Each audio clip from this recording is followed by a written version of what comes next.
गांव के बाहरी सिरे पर एक छोटी सी झोपड़ी में रहता था राहुल, जो एक गरीब लोहार था। वो मेहनती तो बहुत था, पर लोहार का काम इतना न चलता था कि 2 वक्त की रोटी आसानी से जुट पाए। उसकी पत्नी मीरा भी दूसरों के खेतों में मजदूरी करके घर का खर्च चलाने में मदद करती थी। एक चिलचिलाती गर्मी की दोपहर को राहुल पेड़ के नीचे आराम कर रहा था। तभी एक साधु वहां से गुजरा। साधु ने राहुल की परेशानी भरे चेहरे को देखा और पूछा, बेटा, इतनी गर्मी में इतना परेशान क्यों हो? राहुल ने अपना दुखड़ा सुनाया। साधु ने उसे ध्यान से सुना और बोला, बेटा, मेहनत ही सफलता की कुंजी नहीं है, उस मेहनत को सही दिशा देनी भी जरूरी है। साधु ने आगे बताया कि पास के शहर में लोहे के बर्तनों की बहुत मांग है, पर वहां कोई अच्छा लोहार नहीं है। राहुल को वहां जाकर दुकान खोलने की सलाह दी।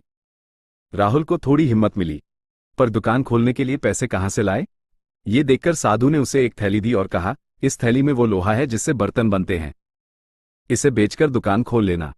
पर याद रखना, हमेशा ईमानदारी से अच्छा सामान बनाना और उचित दाम लेना। राहुल ने साधु को धन्यवाद दिया और थैली लेकर शहर की तरफ चल पड़ा। उसने लोहा बेचकर एक छोटी सी दुकान खोली। राहुल लोहार का काम तो बखूबी जानता था। वो मजबूत और सुंदर बर्तन बनाता था। साथ ही मीरा ने भी दुकान पर हाथ बटाना शुरू कर दिया। धीरे धीरे उनकी दुकान की ख्याति फैलने लगी। लोग राहुल के बनाए बर्तनों की मजबूती और खूबसूरती के दीवाने हो गए।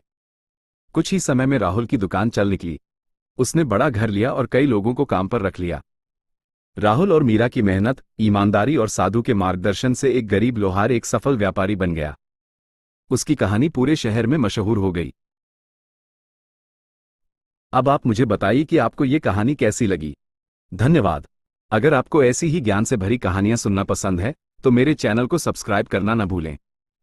इस कहानी को ज्यादा से ज्यादा शेयर करें और अपने दोस्तों तक पहुंचाएं। जय हिंद।